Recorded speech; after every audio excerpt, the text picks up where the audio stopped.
Hello, everyone, and welcome to Autumn is Here. I'm your host, Francine Crawford, and today we have a special guest from MJHS. She is a creative arts therapist that works with memory care. So we are going to welcome Marion Kaiser to the show. Welcome, Marion. How are you? I'm doing well. Thank you so much for having me. I'm so glad that you were able to do this and wanted to participate. Let's get into. Tell me a little bit about yourself. So I am a creative arts therapist. I work for MJHS, specifically at Menorah Center for Rehabilitation and Nursing Care. So the memory care program we have there works with people with memory loss, with dementia. So we provide music therapy to help with some of the common symptoms of dementia, like agitation, wandering. We may also assist the staff in helping them with daily activities such as eating, bathing. And we try to also stimulate memories, improve mood. We use individual sessions and group sessions. And we also like to just foster a sense of kind of social connection between the residents and their loved ones, as well as with other residents there. Okay, great. So in what way does music help people who have memory loss? As I mentioned, a lot of the common symptoms we see are, isolation, agitation, wandering. Okay. So with music, it can kind of first improve mood. It can also maybe improve relaxation for a lot of people with dementia if they're feeling any anxiety. If they're experiencing feelings of depression, may also improve their mood. With the daily activities, just kind of providing relaxation for them may help them transition easier to things that may be challenging for them otherwise. And then also can really stimulate memories, especially music that is familiar to them, whether it's music from their culture or from their background. We try to incorporate music that is familiar and preferred to engage them and to kind of help them improve their mood and relax. And just improve their quality of life. Okay. So I know it makes you feel good and changes your mood and things like that, but is it just that, or is there a science behind this? No, there's lots of research that goes with working with people with dementia, not only with mood and relaxation, things like that, but decreasing really challenging behaviors. Okay. So a lot of times some residents at the nursing home can be a danger to themselves. And so when we kind of create a group dynamic or kind of bring them into music, we can kind of help take them away from those challenging behaviors and kind of help redirect them into engaging in the moment, being present, and also stimulating memories. I've seen a lot where residents may kind of hear a song that they, from maybe they're in their early 20s or when they were younger, and it'll take them back and it'll remind them of a specific person or place or memory.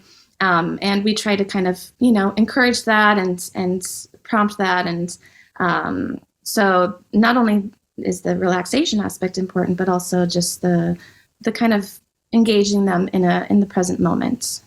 Okay. I don't know, about the science and things like that, but I have used that when I deal with older people or my mom or my aunt, and I've played music and they go back to some place and they enjoy it, especially when you're playing older songs. Or one time I was playing Christmas songs and they were just sitting, singing, and they were enjoying themselves. So it does take them back somewhere, which is awesome. That's really great. Yeah.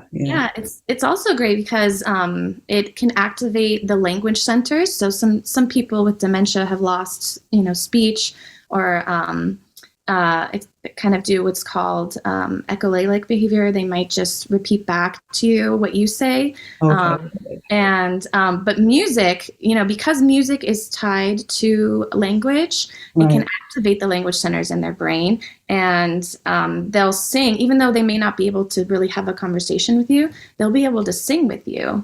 So it's really incredible to see. Yeah. Oh, that's great. So how did you get into this? How did you get into being a creative arts and dealing with people with dementia?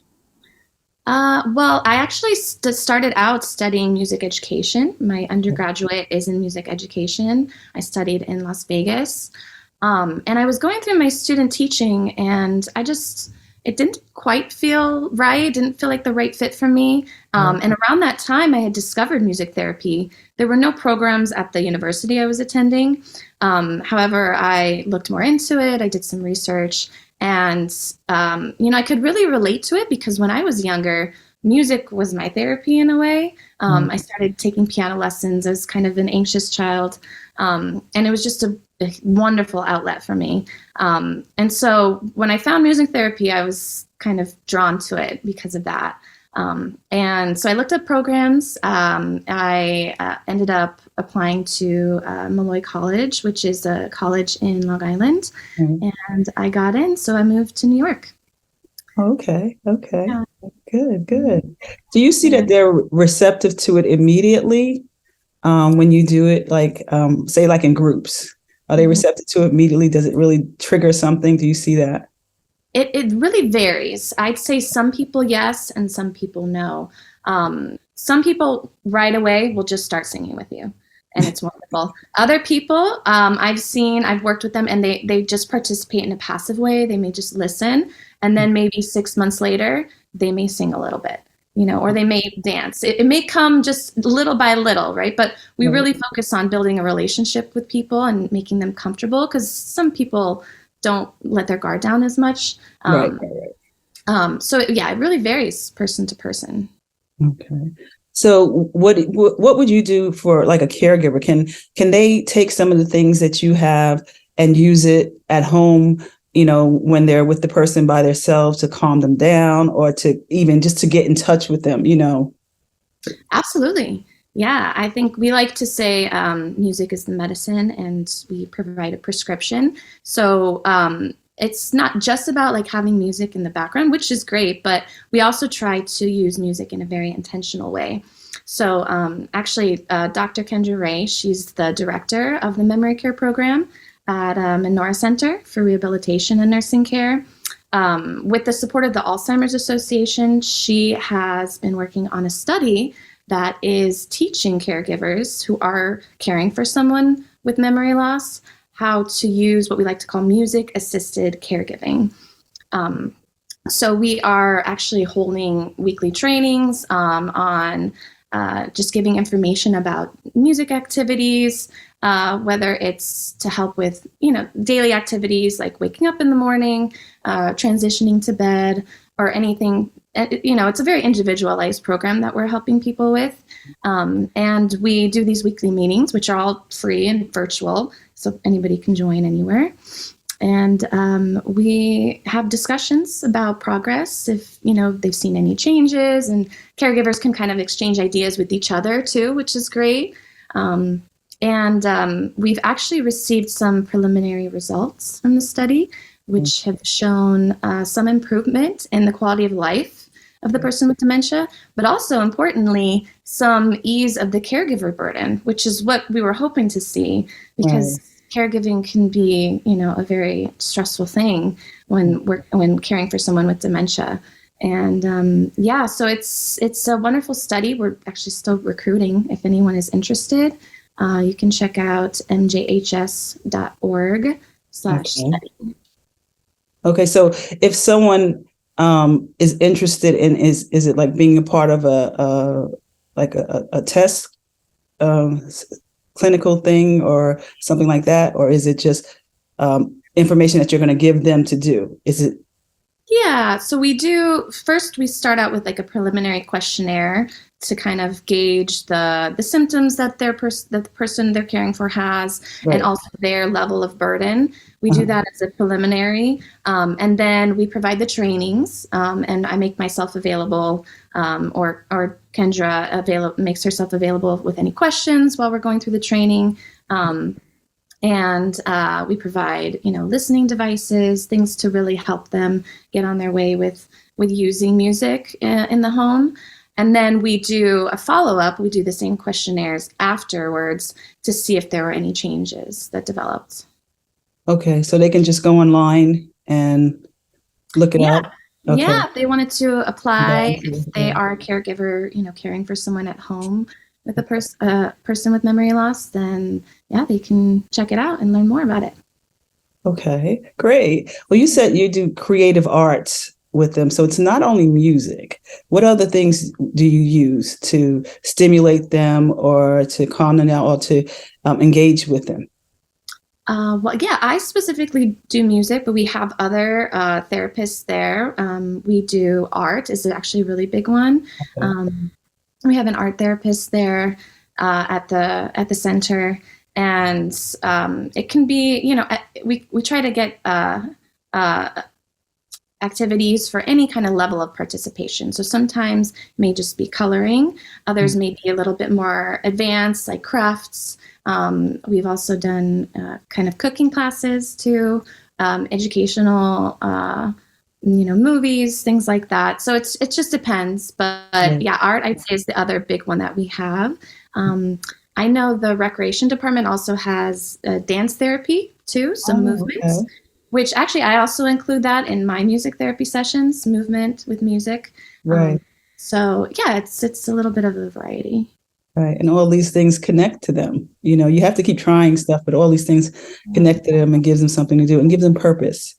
It So does. It gives them a way to express themselves, yeah. and also it fosters like a sense of just purpose and belonging, and especially music is universal. It can kind of connect, and art is can kind of reach them in a different way, and maybe a more internal way. Kind of just something that they're able to create. Okay. Awesome. Yeah, it's really great. Great, great. Well, I think this is great that you're able to do that and you have a program like this that helps people in this manner in creative arts and music, and that you opening up to other people who are caregivers that if they're willing to learn and train, it can offer something that they can do at home. Yes. Because sometimes they'll go to like an adult uh, daycare center and they'll get all the stimulation and then they come home and the caregiver doesn't know what to do and how to engage them. You know what I mean? So this is awesome. So is there anything else that you would like to say or any kind of information that you would like to give or anything that we don't know that will help other people understand how this helps people with memory loss? Yeah, if anybody is interested in looking into the research, there's a lot of research studies that have been published. The Journal of Music Therapy is a really great resource, or we have our own website, American Music Therapy Association. If people are interested in just learning more about music therapy and the benefits and the studies that have gone into it, those are really good resources to access. Okay, okay. Well, thank you so much. Thank you so much for coming on. I appreciate your time. This is wonderful information, and I'm just glad that it's something that people can use, other people can use and do and help other people who are going through memory challenges and things like that. So I appreciate what you're doing and your department and MJHS. They're wonderful. So I thank you so much for taking the time out to be on Autumn is Here. So I really appreciate it. Thank you so much, Marion. Yeah, thank you so much for having me. Okay, have a great day. Thank you. Bye-bye. You too.